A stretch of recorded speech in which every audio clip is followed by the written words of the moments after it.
जय श्री राम भक्तों, राम राम। आज मैं आप सभी भक्तों को इस वीडियो के माध्यम से एक ऐसी शक्ति की साधना बताने जा रहा हूं जो बहुत ही उग्र शक्ति है। इस शक्ति को कलवा वीर के नाम से भी जाना जाता है।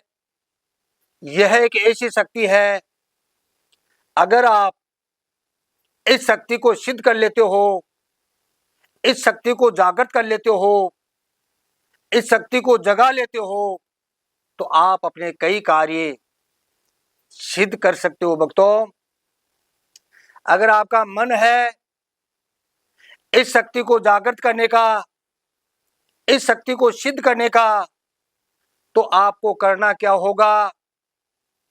सबसे पहले जो मैं मंत्र आप लोगों को बताऊं, उस मंत्र को भक्तों जागृत करना होगा।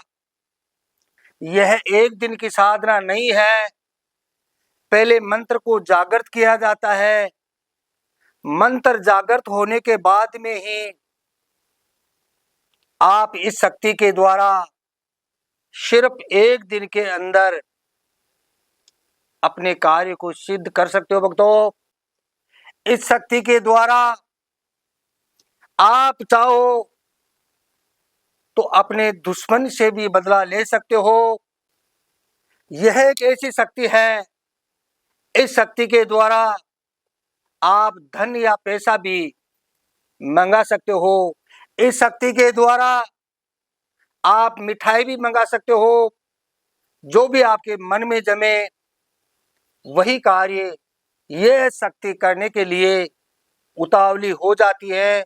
मैंने आप लोगों को बता दिया, पहले मंत्र को सिद्ध किया जाता है।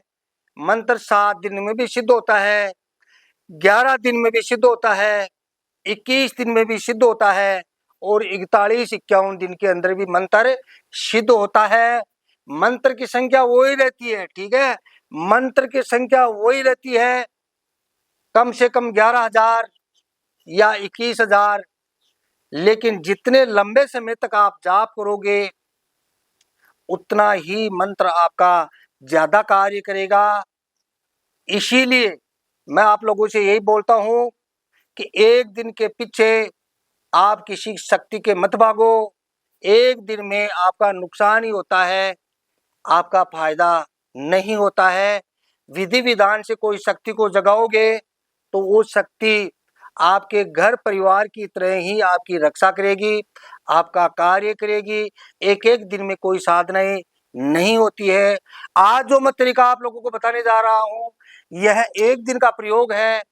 एक दिन में ही इस शक्ति को जागृत करके आप अपने कार्य को सिद्ध कर सकते हो, अंजाम दे सकते हो।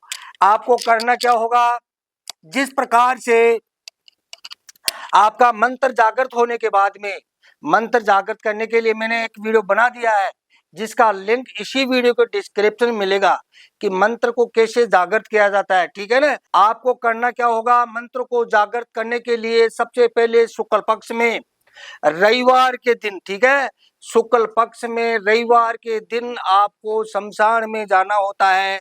शमशान में जाकर जहां छोटे बच्चे को दफनाया जाता है, बच्चा 3 साल या 5 साल के ऊपर नहीं होना चाहिए।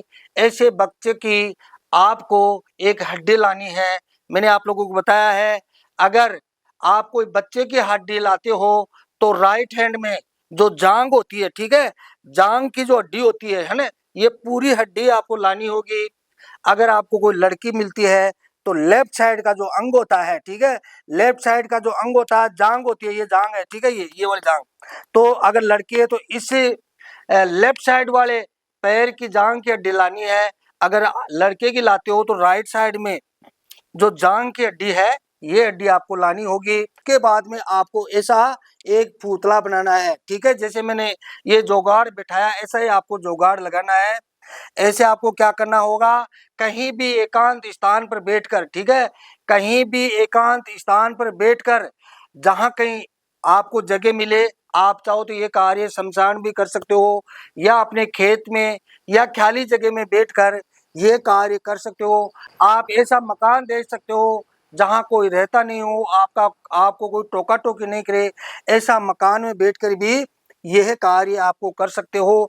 आपको करना क्या होगा, ऐसे जैसे मैंने एक पुतला बनाया, ऐसे आपको पुतला बनाना है जमीन पर, ठीक है। जमीन पर आपको करना क्या होगा, भैंसे का गोबर याद रखना है, भैंसे के गोबर से थोड़ा चौका देकर, है ना, और आपको वहां पर शुद्ध पानी का छींटा मारकर शमशान की राख, ठीक है, शमशान की राख में थोड़े का थोड़ा आपको भैंसे का गोबर, ठीक है, शमशान की राख में थोड़ा आपको भैंसे का गोबर मिला लेना है। और ऐसा आपको एक ये पुतला बनाना है। देखो मैंने ये नीचे पैर दिखाए, देखो एक दो, ये पैर दिखा, दो हाथ दिखाए हैं, ये धड़ है, ये सिर है, ऐसा आपको पुतला बनाना है। पुतला बनाने के बाद में जैसे मैंने यहाँ बनाया है, ऐसे आपको एक चौकोर आयत का चित्र आपको बनाना है आटे से। आप चाहो तो गेहूं का आटा ले सकते हो, जौ का आटा भी ले सकते हो, ऐसा एक चौकोर एक आयत बना सकते हो, ठीक है। थोड़ा यहाँ पे चार कोनों पे आपको थोड़ा थोड़ा ज्यादा आटा आपको डालना है, और आपको ऐसे कटोरी आपको रख देनी है। देखो ऐसे ऐसे चार कटोरी रख देनी है।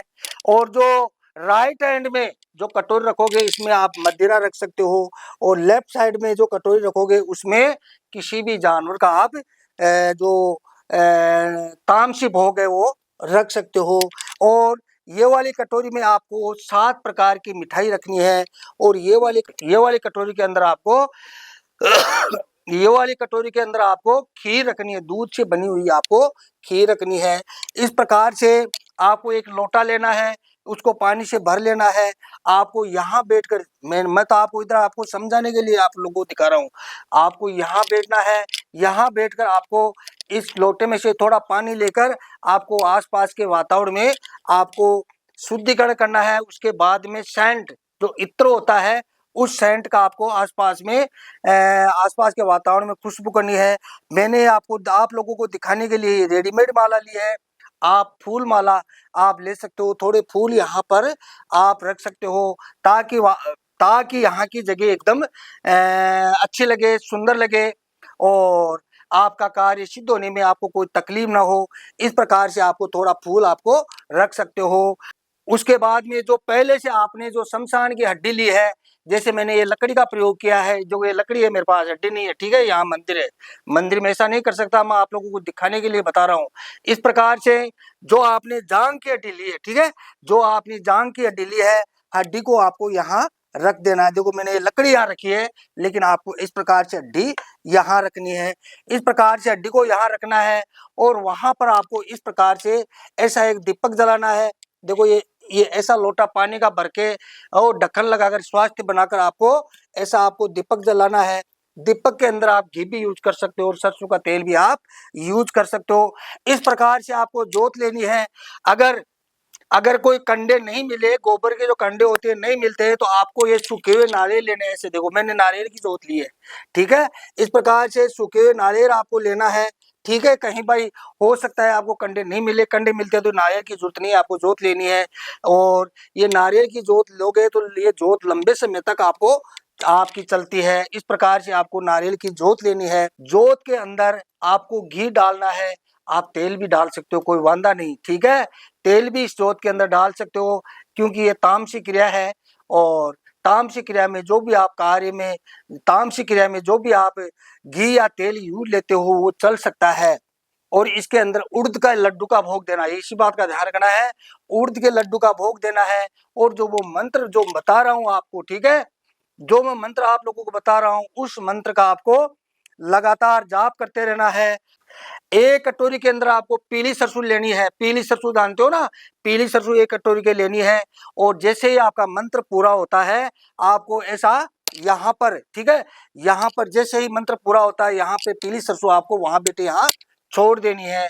इस प्रकार से भक्तों आप बार बार यहाँ पीली सरसों मंत्र को पढ़ते हुए पीली सरसों आप यहाँ फेंकोगे, तो ये शक्ति जागृत हो जाएगी और यहाँ से आवाज आएगी। हो सकता है आपके मंत्र में अगर पावर ज्यादा है तो आपको दिखाई भी देने लग जाए, और दिखाई भी न दे, लेकिन आपके सामने ये आवाज़ आने लग जाएगी। आपको ये बोलेगी कि मुझे खीर का भोग दो, ये जो तामसी जो आपने मदिरा रखी है इसका भोग दो, ये वाला भोग दो, तामसी भोग है ना, ये खीर का भोग, ऐसे बोलेगी। लेकिन आपको खिलाना नहीं है, आपको पहले इनको वचनों में लेना है, ठीक है, वचनों में लेना है। जिस प्रकार से आपकी भावना है उस प्रकार से इनको वचनों में बांधना है। वचनों में कैसे लेना है आपको सब पता पड़ जाएगा। जब ये बोलेगा तो आपको सब पता पड़ जाएगा। लेकिन आप अपने अच्छे गुरु की देख रेख में ये कार्य करोगे, किसी प्रकार की हानि या नुकसान होता है तो मेरी कोई जवाबदारी नहीं है।